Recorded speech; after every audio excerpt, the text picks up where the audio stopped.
A new investigation by the New York Times has uncovered some information about Donald Trump and his relationship to China.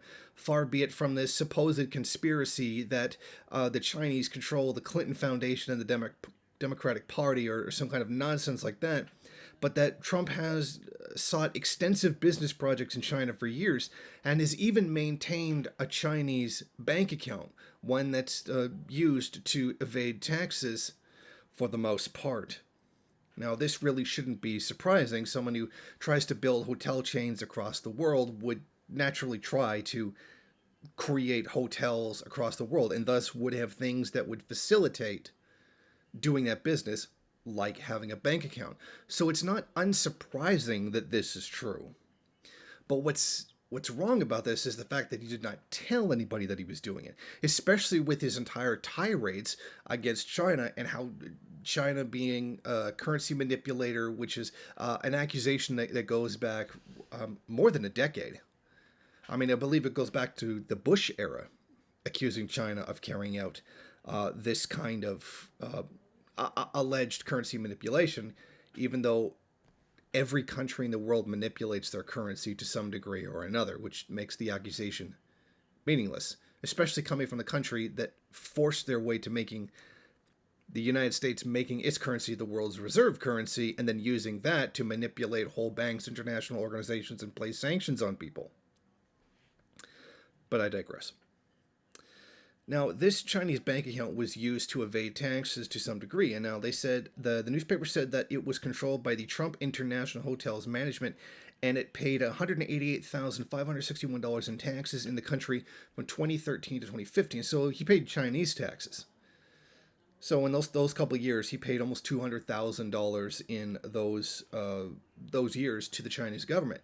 What's really interesting is that Trump's paid so much less to the U.S. America first, but here he is paying more tax money to the Chinese than he is to the United States. It's interesting how he could place...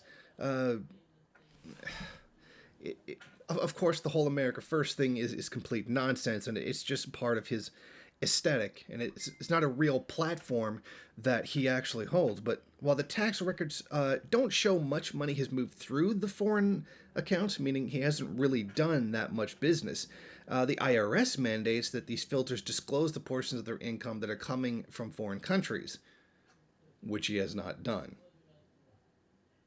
So that's kind of the problem here. It's not the doing business that's the problem, but it's the not reporting the business that you're actually doing. Now, they say Trump International Hotels Management reported only a few $1,000s from China, but they paid $188,000 in taxes. How is that possible? Well, obviously Trump lied to the IRS.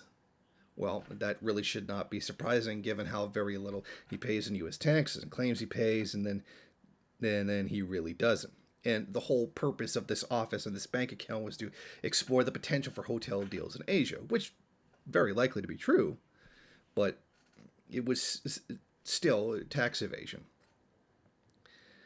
Or, pardon me, I should say tax avoidance. There is a difference. Tax evasion is when you don't pay what you're supposed to. Tax avoidance is when you use the law to get around having to pay taxes, and what you're doing is illegal. Evasion, illegal. Avoidance, legal. That would be the difference between the two. Now, in both the year he won presidency and his first year in the White House, Trump paid just $750 in federal income taxes, but paid $188,000 to China before that. So that really should tell you something about his America First thing.